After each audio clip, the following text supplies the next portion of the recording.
on an airplane flying to a Parker seminar. I had been in practice for about 90 days. When on the airplane, I heard over the intercom, "Is there a doctor on the plane? Flight 14793 is experiencing a medical emergency. If there is a physician on the plane, we need you to identify yourself immediately." I sat there in my seat on the way to a Parker seminar, thinking, holy crap, I hope there's a doctor on this plane.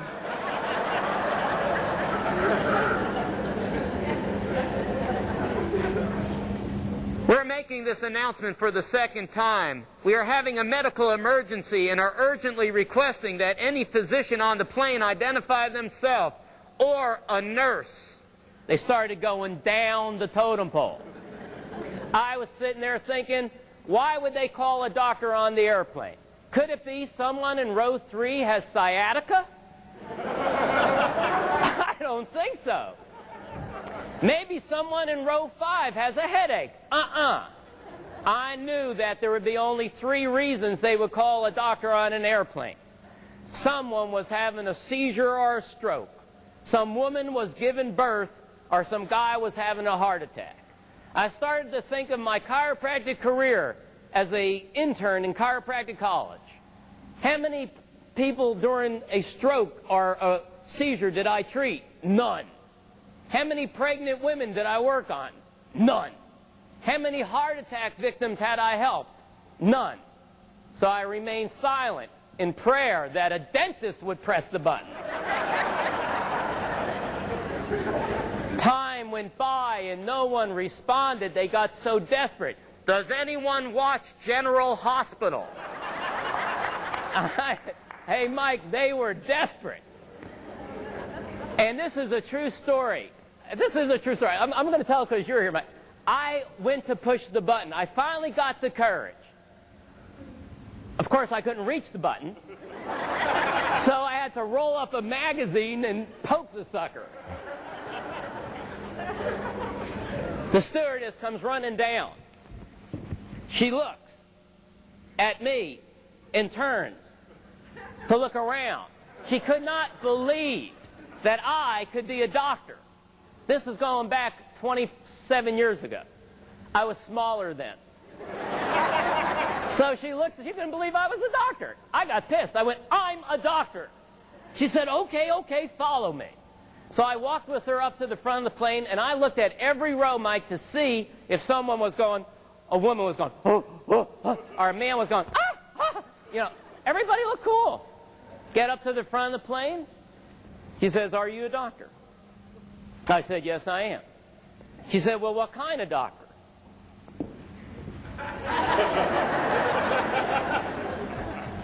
"What do you mean?" "I would like to know what kind of doctor you are." And I was thinking, holy crap, I'm going to tell her I'm a chiropractor, and she's going to go, "All right, go sit back down." I mean, I was so embarrassed, you know. So she goes, "Well, what kind of doctor are you?" So I said, "I'm a Jewish doctor." I thought that would be more relevant than my stated art, you know. She goes, "What kind of doctor are you?" I said, "I'm a Jewish doctor from New Jersey." She goes, "I want to know what your specialty is." I said, "I'm a chiropractor." "A what?" I'm a chiropractor.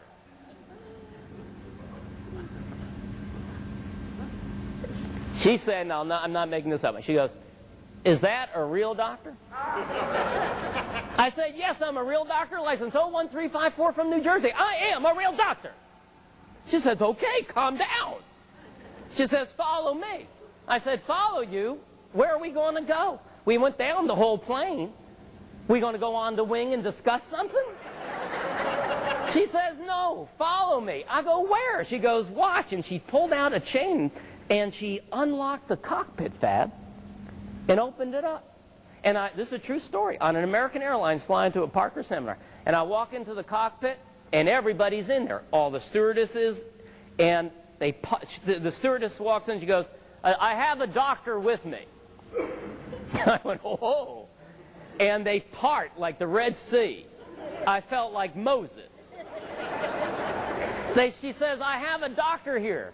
And I walk in. and they part. And there in front of my eyes, this is a true story, is the pilot, like this.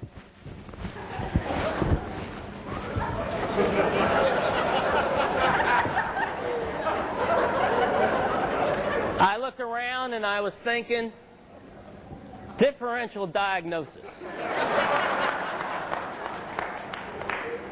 I should have gone to some of those classes. So I said to him, that man is not well. And I got him on the first shot. That was the right one. I said, I'm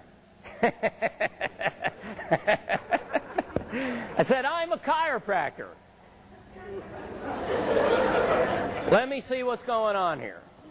So I got on, sat next to the man, grabbed his head and started to palpate. Now, I don't know if you know this, but I was the first person in America to do motion palpation, because the guy was like moving all over the place. I was going, whoa, look at this. This is a new thing, motion palpation. It hadn't even been discovered yet. Now, you know a Jewish person is really nervous when you see him do this. Because I announced, first let me tell you this, I said to the people there, I said, now, in a moment, I'm going to adjust his neck.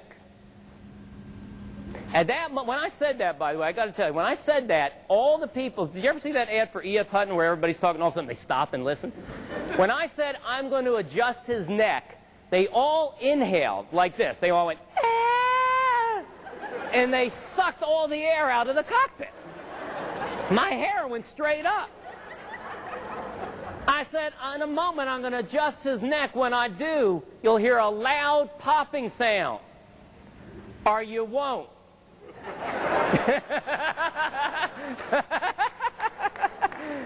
Because I wasn't real good at sitting cervicals. So I wasn't even sure it was going to move. But I was real nervous, and like I said, you could tell when a Jewish person is really nervous because I was going like this. That is an indication of a truly nervous Jewish person.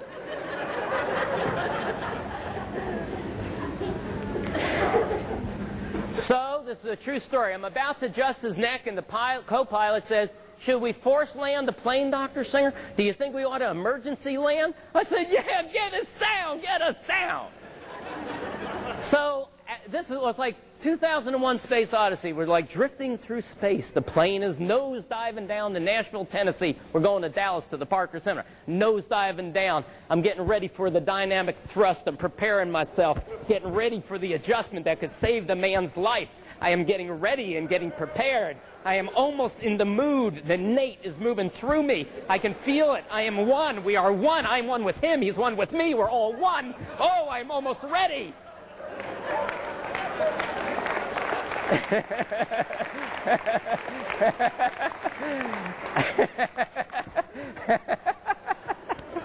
So I snap his neck. Before I did it, I had the thought, you're going to kill him. You're going to kill him. The plane's going to crash. It's going to be in the headlines. Chiropractor breaks into the cockpit, kills the pilot. You know? I mean, I had a lot of negativity going on there. You talk about being off purpose. I didn't even know where it was. So I adjusted him, and I swear this is a true story, Dennis. I'm not making it up. In 10 seconds, Fab, his eyes drop back in his head. He stops flailing all around. He comes right out of his, wherever he was, he comes right out of it, and he looks at me and he goes, who the hell are you?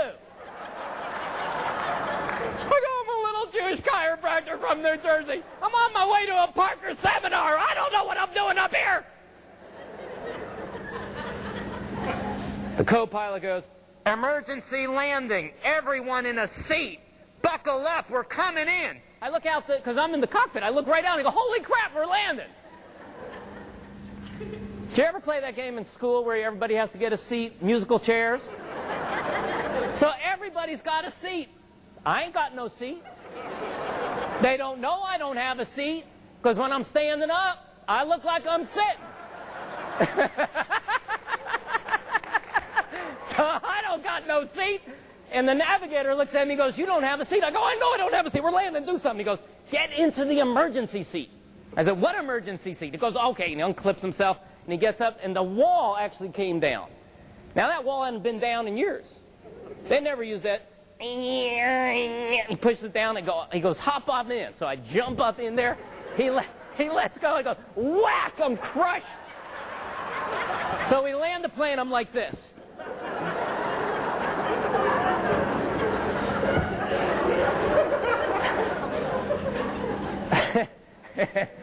Paramedics run on the plane, look around, put me in a stretcher. The pilot was fine. I looked like a mess.